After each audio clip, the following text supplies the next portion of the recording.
Bharatiya Janata party या NDA गठबंधन में हम लोग शामिल हुए।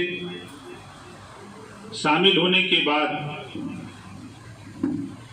उत्तर प्रदेश नहीं पूरे देश में ईमानदारी का अगर कोई पार्टी ने परिचय दिया, अपने वोट को गठबंधन धर्म निभाने का काम किया, तो उस पार्टी का नाम सिर्फ भारतीय समाज पार्टी है। आप लोगों ने अपने नेता के निर्देश पर चुनाव कौन लड़ रहा है कौन नहीं लड़ रहा है, इससे आपके ऊपर कोई असर नहीं। आपने अपने अपने लोकसभा में जो प्रत्याशी रहा उसको आप लोगों ने वोट दिलाने का काम किया। ये बात मैं नहीं कह रहा हूं, एक ऐसा नेता है जो अपने वोट को एनडीए प्रत्याशी को दिलाने का काम किया। आप खुद भुक्तभोगी हैं, आप लोग खुद भुक्तभोगी हैं। गठबंधन धर्म किसने निभाया किसने नहीं निभाया वो अच्छी तरह आप लोग जानते हैं, उस पर चर्चा करने की जरूरत नहीं। पे बैठ करके अखबार में या पेपर पे हम अध्ययन कर रहे हैं दोस्तों, और सफलता इस बात का द्योतक है कि सफलता के लिए प्रयास पूरे मन से नहीं किया गया। इतना ध्यान में रखिए, हमारे पास फौज है, कोई दिक्कत नहीं। अभी ये पूरी की पूरी फौज नहीं है। अभी इसको राजनीति कैसे की जाती है अगर इसको मालूम होता तो आज ये दिल्ली में सरकार में होती। आज ये दिल्ली में सरकार में होते। अभी ये अनट्रेंड लोग हैं। आप उठा के देखो साथी, इस बात को मैं क्यों कह रहा हूं। भारतीय राष्ट्रीय कांग्रेस पार्टी की तरफ नजर डाल के देखिए, 68 साल संघर्ष करने के बाद तब सत्ता पाई थी। कितने दिन? 68 साल। 50 साल संघर्ष करने के बाद तब भारतीय जनता पार्टी 2 सांसद पाई थी, है ना? और हम 14 साल मेहनत किए, हम सब लोग मिलके।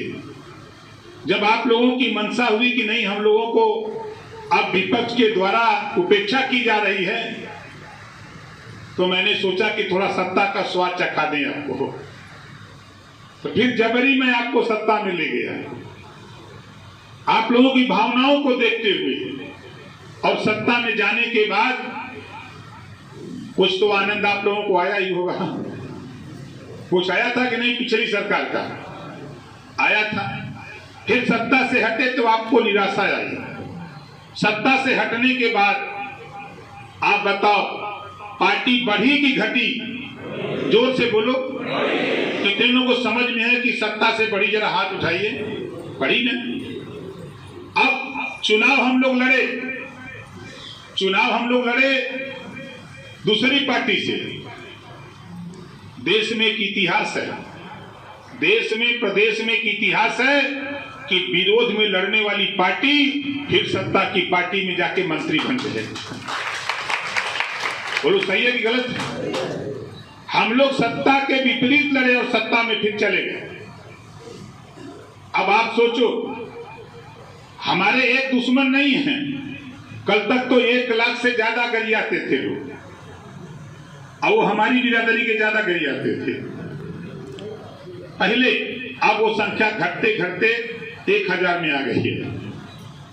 वो संख्या घटते घटते 1000 में आ गई। लेकिन वो 1000 बहुत मजबूत लोग हैं। वो 1000 लोग बहुत मजबूत हैं। और सबसे पहले जितने भी पिछड़े समाज के नेता हैं, चाहे वो किसी जाति का हो, पिछड़े और दलित समाज का, अल्पसंख्यक समाज में या सामान्य वर्ग में, किसी जाति का हो, जो राजनीति करता है वो ओम प्रकाश राजभर को खत्म करना चाहता है। वो ओम प्रकाश राजभर को खत्म करना चाहता है। आपको इस बात की भनक नहीं है, लेकिन भनक मुझे है। इस नाते खत्म करना चाहता है। आप उसको प्रधान नहीं बनने दे रहे हो, आप उसको क्षेत्र पंचायत नहीं बनने दे रहे हो, आप उसको जिला पंचायत नहीं बनने दे रहे हो, आप उसको एमएलए और एमपी बनने के लिए बाधक बन गए हो। तो बताओ दुश्मन छोड़ेगा कहां? वो हमेशा पूरी ताकत से लगा है।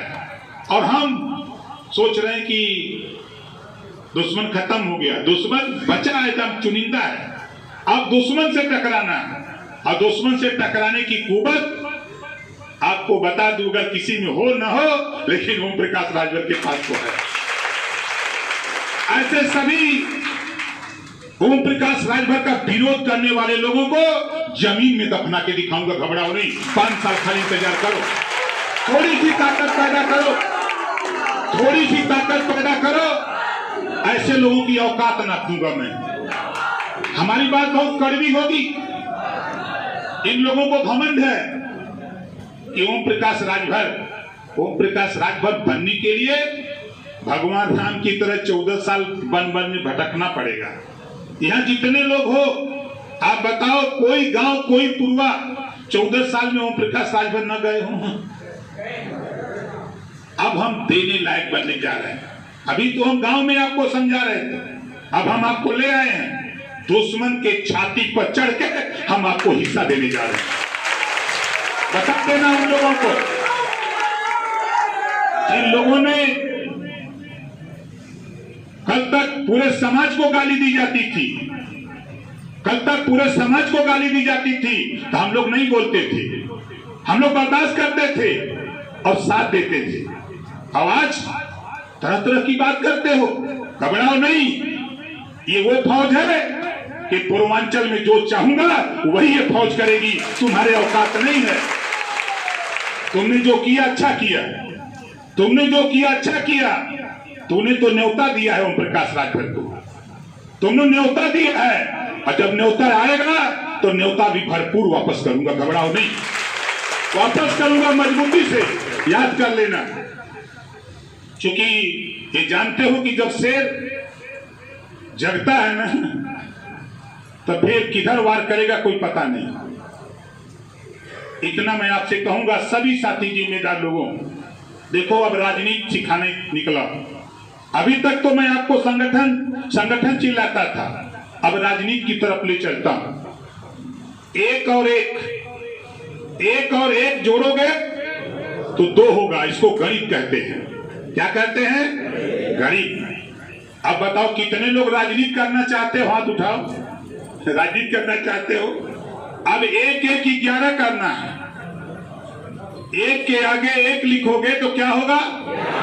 इसी को राजनीति कहते हैं, इसी को राजनीति कहते हैं, इसी को संगठन कहते हैं, इसी को ताकत कहते हैं। और आज से यहाँ आए हुए लोगों, अपने दिमाग में गांठ बांध लो कि जो तेरे समकक्ष है, नाई गोड़ पाल प्रजापति बिंद केवट मल्ला राजभर चौहान पाल प्रजापति कुम्हार नाई गोड़ जुल्हा दुनिया सारी साईं दर्जी फकीर ब्राह्मण राजपूत भूमिहार यादव पटेल मौर्य शाक्य सैनी, उनके बीच में जाने की कोशिश करो। अभी यहां बैठे हुए लोगों, तेरी दुर्गति का कारण आप खुद हो, दूसरा कोई नहीं।